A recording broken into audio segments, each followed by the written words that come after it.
Llegando las 3 menos 5 de la tarde en toda la República Argentina, nos metemos en uno de los temas del día, Ezequiel, que tiene que ver justamente con la ley del aborto. Bueno, a ver, primera jornada de debate en el Senado, comenzó ayer, hoy en este momento sigue, se van a dar las jornadas martes y miércoles. Ayer 9 expositores estuvieron 5 horas debatiendo, tenían 7 minutos para hablar y luego respondían preguntas a los senadores. Le diría que lo más saliente de ayer en el Senado, dentro de la Cámara Alta, fue un urólogo llamado Fernando Cecín, quien habló de desaparición de personas para argumentar en contra de la ley del aborto. Generó obviamente un gran revuelo, el jefe del bloque peronista Miguel Pichetto salió a cruzarlo y hubo obviamente muchísimas críticas porque hablar de desaparición de personas en medio del marco del debate es excesivo.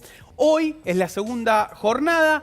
Se está debatiendo mucho una cuestión que charlamos mucho acá, que es la objeción de conciencia. La posibilidad que tienen los médicos, según la ley aprobada, la media sanción de diputados, de decir, según mis creencias, yo me opongo, no quiero realizar un aborto, y no abarca, por lo menos hasta ahora, las instituciones, es decir, los hospitales y los sanatorios están obligados a tener un médico. Bueno, supuestamente se crea un registro, eso es lo que marca la media sanción, para aquellos en los cuales no quieren realizar un aborto y aplican esta ley de objeción de conciencia. Hubo un planteo, esto fue hace unos pocos minutos, justamente de una de las médicas de la provincia de Buenos Aires diciendo que no podía ser público este registro. Claro. Y obviamente hay que ver cómo siguen. ¿Se acuerdan cuando hablamos del tema de la objeción de conciencia? Iba a traer sí o sí muchísima polémica. Esto está ocurriendo ahora en el Senado. Pero si les parece, vamos a ver cosas que pasaron fuera de la Cámara Alta. Una de ellas fue una actividad que desarrollaron un grupo de periodistas, unas 30 mujeres, pasó afuera del Senado, que estaban todas vestidas de una manera muy, muy particular. Creo que ahí los estamos viendo, con tocas blancas y vestidos rojos, con la idea de recrear un cuento de Margaret Atwood, que es una escritora que además ya se manifestó a favor del proyecto, inclusive en redes sociales. Claro, le escribió a la vicepresidenta Gabriela Michetti cuestionándola por el tema y hicieron una suerte de representación de El cuento de la criada. Sí, la serie de Netflix. Hulu, de Handmaid's Tale, que bueno, es un... Margaret Atwood se basó en la dictadura argentina, en la apropiación de bebés, y acá en la serie están avalando la violación para procrear. Claro, sí, exactamente. Esta fue la recreación que realizaron, obviamente, un grupo de periodistas. Esto es afuera, en las puertas del Congreso, ahí sobre la calle Entre Ríos, sobre la avenida Entre Ríos. Estuvieron aproximadamente entre 15 y 20 minutos con esta recreación. Ahí estamos viendo las imágenes justamente de el pedazo de la serie, ¿no? También de Margaret Atwood. Esto sí, lo que tiene que ver con fuera del Senado. Y lo otro que pasó también fuera de la Cámara Alta, no pasó aquí cerca de la capital federal, sino en Santiago del Estero. Y fue un caso realmente increíble, increíble. Un colegio católico llamado San Miguel Arcángel de Corral. Miren esto, miren el video. Un grupo de chicas adolescentes marchando. Música militar, una marcha militar. Marchando por las calles allí de la capital. Chicos de 7 años también. Sí, había chicos de primaria y chicos de secundaria. Con los pañuelos celestes. Con los pañuelos celestes, obviamente en contra del proyecto del aborto. Y fíjense cómo marchan, ¿no? Sí. Muy curioso, parece, ¿no? Una marcha militar. Bueno, pero las marchas... Déjame quitarle un poquito de IVA a la carga del video. Las marchas militares, cuando hay desfiles militares y está la marchita, este tipo de marchas que son las que sirven para el paso redoblado, a la gente la toma, qué sé yo, a mí me tocó ir a la rural, donde van los granaderos a caballo, y también cuando van los granaderos a caballo y van tocando la marcha, la gente está copada. Bueno, está bien, pero no ahí hay un motivo. Está bien, bueno, pero hay un motivo. Y marchan una marchita militar. Digo, si fuese el día de la bandera. El 9 de julio, ponele el 9 de 9 de julio. Es la misma marchita. No pasaba nada. Está bien, pero pero no era ninguna fecha patria. No era ninguna fecha patria. Por eso, el contenido es ese. Si hubiesen puesto Madonna de fondo marchando, era lo mismo. Hubieran ido bailando. Hubieran ido bailando. Bueno, ahí está. No es lo mismo marchar que bailar. No es lo mismo marchar que bailar. Quiero quiero después hablar sobre lo que posteó Greenbank Sí. Daniel Greenbank con respecto a lo que pasó en Santiago del Estero. Pero ahora estamos con Laura Klein. ¿Cómo estás, Hola, Laura? ¿qué tal? Hola. Escribiste un libro que se llama Entre el crimen y el derecho, el problema del aborto. Sí. El libro, muchos dicen, yo no lo leí, que es la Biblia del aborto y me gustaría saber por qué. Y el primero que lo dijo fue Darío Steinschreiber cuando lo presentó en la Feria del Libro en el 2013 y decía que era un libro que a él le hizo, que lo representaba en sus intuiciones de ideas como vagas que no tenía corporizadas, que le puse palabra intuiciones que él tenía y que dice en ese momento una catarsis maravillosa cuando alguien hace eso y que por eso es su Biblia del aborto. Y lo que él planteaba era que yo lo que estaba haciendo era algo muy cercano a su punto de vista filosófico, que es desmontar los binarismos, o sea, desmontar el maniqueísmo, bueno, malo, a favor, en contra. Y yo empiezo planteando que no hay nadie a favor del aborto, sino cuando se dice a favor del aborto estamos hablando aborto legal o aborto clandestino, porque abortos hay, no podés estar en contra del aborto. Podés estar en contra de que sea legal o de que sea clandestino. Entonces, a partir de aquí, digamos, yo desmonto muchísimos de las falacias que hay en torno a este debate, que, por ejemplo, se dice, si eso no es un ser humano. Y uno puede demostrar tanto que es un ser humano como que no es un ser humano, porque, ¿qué pasa? Vas hacia no hacia la ciencia, hacia ciertos descubrimiento de la ciencia y elegís el que te conviene para argumentar lo que ya querías argumentar. Entonces, si querés que prohibir todos los abortos, entonces decís, el ser humano empieza en la concepción. Y si querés legalizar el aborto, decís, empieza a los 3 meses la vida humana, cuando tiene sensibilidad o cuando es viable y puede vivir autónomamente. Quiero decir que todos los argumentos científicos son una pantalla para depositar en la autoridad de la ciencia lo que ya sabemos, nuestra postura ética, existencial y política de lo que ya pensábamos. Entonces, bueno, a partir de esto se popularizó lo de la Biblia. ¿Y cómo es eso que ya pensábamos? ¿Cómo puede ser cambiado lo que ya pensábamos? Porque de algo de esto se trata el debate, ¿no? Sí, yo creo que es muy importante esa pregunta y hace unos años empecé a trabajar en talleres y con gente a pensar, a ver, ¿cuándo empezaste a tener la postura que tenés? Porque no nacimos ni a favor de la legalización, ni en contra de la legalización, no es una cuestión esencial, tenemos historias, tenemos experiencias que nos hacen cambiar de idea. Y bueno, y empecé a preguntar y me parece que este es el punto nodal para pensar hoy el debate y para que los senadores y la gente que está inclinando sus posturas relacionen, ya no es que busquen argumentos y los tiran en la mesa, sino que relacionen con sus experiencias. Por ejemplo, personales o no de haber abortado. Sí, sí. Pero, por ejemplo, yo estoy acá, ¿no? Y si yo a todos los que están escuchando este programa les pregunto, ¿conocen a alguna persona que haya asesinado a alguien? Y la mayoría van a decir que no, casi todos. ¿Lo conocen a alguien que haya abortado, a una mujer que haya abortado, o a alguien que conozca a una mujer que haya abortado? Y la mayoría van a decir que sí. Quiere decir que todos conocemos a alguien que abortó y nadie conoce a alguien que asesinó.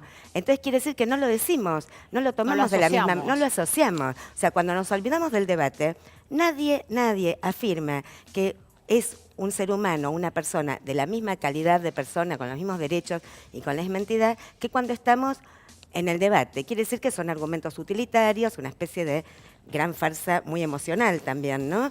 Que convencidos, pero que no usamos eso cuando pensamos en una mujer que va a tener un hijo. O, por ejemplo, todos conseguimos el teléfono de un abortero. Se puede conseguir por alguien que conoce a alguien que conoce a alguien. Bueno, malo, curandera, médico.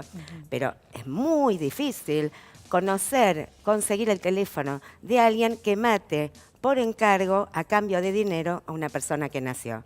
Quiere decir que no lo vemos igual. Entonces, mi invitación sería a que relacionemos las experiencias que tenemos de cómo vemos una mujer que abortó, que en general incluso los que están en contra de que sea legal la ven más como una víctima que como una asesina. Todos sabemos que es la que más lo padece. Ahora, la mujer que aborta. ¿qué invitación a pensar le haces a la Iglesia? que es supuestamente la que pone el escollo para que no se apruebe. Bueno, la Iglesia no es monolítica, ¿no? El Vaticano tiene una postura, los obispos tienen una postura, digamos, la estructura rígida, ¿no?, dura, y los dirigentes de la Iglesia tienen una postura. O sea, los párrocos, las monjas, los estudiantes, los seminaristas y los creyentes, sobre todo, hay una diversidad enorme. Inclusive, creo que deben saber que existe una organización que se llama Católicas por el Derecho a Decidir, que son católicas y que piensan que la mujer tiene que tener el derecho a decidir si quiere tener un hijo o no. Y esto basado en las posturas de la Iglesia, porque la Iglesia Católica hasta 1869 afirmó que el alma recién entraba al embrión a los 3 meses, que justo es la fecha en la cual es legal el aborto en casi todos los países donde lo es. ¿Y esto por qué? Porque venían de Santo Tomás, de San Agustín, de Aristóteles, que decían que el alma entraba recién en ese momento. En 1869 cambian la postura y ahí es donde pasa a ser el aborto, en vez de un pecado, porque siempre fue un pecado, pero no por matar, de no fornicar, ¿no?, a no matar. Entonces cambian, durante 19 siglos, el problema era la fornicación. Ahora la Iglesia se modernizó, yo creo que no es falso, sino que la gente de la Iglesia también son históricos y viven su momento histórico, están prendidos también a los valores modernos, entonces ya no hablan del ADN, ya no hablan del alma, perdón, hablan del ADN, o sea, hablan de la ciencia. No es cierto que la Iglesia tendrá su empuje y su motor contra el aborto, como lo tuvo siempre, por no fornicar y porque siempre estuvo contra la anticoncepción, hoy incluido, cuando había con la gente que tenía SIDA, era mejor incluso no usar preservativos, por más que eso se llevara una vida por delante y naciera, digamos, un chico con SIDA, o llevara a la muerte de uno de los que estaban teniendo relaciones. Entonces, la Iglesia ahí ahora hablan de ADN y hablan de derechos humanos. Cuando se opusieron a los derechos humanos y a la ciencia durante siglos, y yo diría que hay una frase de Karl Kraus, que satírico de los años 20 en Viena, que dice: si tengo que elegir algo que no se ve, prefiero los milagros a los vacilos. La Iglesia se quedó con los vacilos. Te quiero hacer una consulta, porque vos recién decías esto de la mujer, de tener la posibilidad de elegir tener un hijo. Sí. Cuando uno se pone a pensar, vos decías, nadie elige el aborto, nadie está a favor del aborto. Hay muchas personas que piensan de una manera, por ahí, por así decirlo, solidaria con respecto a la que llega a la decisión de hacer un aborto, en que tiene que ser legal. Pero, ¿por qué el plantear el tema sobre el tapete tan vehementemente por un lado o por el otro, ¿no? Hablo de las dos posturas, de si tiene alma, si no tiene alma, si es cuando es concebido, la tercera semana, si realmente es un, sea como quieras decirle, feto, bebé, embrión, es un embrión humano. O sea, no, si vos, mujer, llevas a alguien en tu vientre, por más que después decías no tenerlo más, es un embrión humano. No va a ser un perro, un caballo, o sea, es una persona. Sí. Si llega o no a desarrollarse, pero ¿por qué insisten en no es un bebé, no es esto, no es... Es una persona en potencia. Tenga alma, no tenga alma, le llega a los 3 meses, no sé... Pero es una persona. O sea, que más es vida allá humana, de que vos elijas. Es vida humana, por eso, sin la menor duda. Es una persona, sí y no, según los códigos, porque persona es algo que se define en los códigos. Tal cual. Digo, el debate no está contemplando nada ni de la experiencia, ni de lo que son los códigos, porque si vos decís es una persona, es un embrión, no está adentro del cuerpo de la mujer, porque una mujer embarazada no es como cajas chinas, como las mamushkas que tienen una persona ante otra. Es una mujer que está gestando una vida, no es un envase. Ahora, si fuera que es una vida humana y el problema es ese, ¿por qué no se convierte los embriones de probeta en abortos? ¿Por qué no están criminalizados? Bueno, ese es otro gran tema que me parece legislar. Entonces me parece que el punto es que tenemos el embarazo. La situación de una mujer embarazada es lo que está excluido del debate. Se dice, hay intereses enfrentados, intereses contradictorios. Son dos, son uno, son dos vidas. Y la vida no se enumera. Si una mujer embarazada no es una suma, no es un compuesto divisible, no es una persona entre otra. Es esto que yo hablaba del milagro, cómo la reproducción sexual digamos, genera, Genera una- entraña vida. O sea, ¿qué relación tenemos entre la vida y el sexo? Entonces ahí el tema es que, digamos, el embarazo es lo que distingue el descarte de embriones del aborto. El descarte de embriones no es ningún delito. El aborto es un crimen, pero no es homicidio para los códigos. ¿Qué es lo que diferencia el aborto del homicidio? El nacimiento. O sea, si alguien quiere que un embrión en el cuerpo de la mujer o fuera del cuerpo de la mujer se convierta en un homicidio y sea una persona exactamente igual que las personas como nosotros que hemos nacido, lo que tiene que hacer no es intervenir contra esta ley, contra este proyecto de ley que está hablando solo de si una mujer embarazada puede o no decidir tener un hijo sin ser convertida en una criminal. Lo que hay que hacer en ese caso no es votar contra esta ley, sino exigir un cambio del Código Penal que no pone el aborto adentro del homicidio Tal cual. y exigir un cambio del Código Civil. El Código Civil plantea, el viejo y el de ahora, que la persona por nacer, o sea, la persona que empieza desde el momento de la concepción, si no llega a nacer con vida y no llega a vivir ya separada del cuerpo de la madre, nunca existió. Nunca existió como persona, no es que no existan sus derechos. Sí. Entonces, si alguien quiere estar contra esta ley, que exija una reforma al Código Civil y al Código Penal, porque si no, lo que se ve muy claro es que está penalizando a las mujeres con el aborto clandestino y Es no cierto. a favor de las vidas de los embriones. Laura, cuando escuchaste al diputado por Corrientes, Oscar Macías, lo estabas escuchando en vivo, lo escuchaste después, te llamaron por teléfono, te dijeron, che, no, esta no es una canción tuya, te pagaron los derechos. ¿Cómo fue la situación? Cuando Sí, después lo volviste a sí, ver, sí. ¿te gustó la interpretación?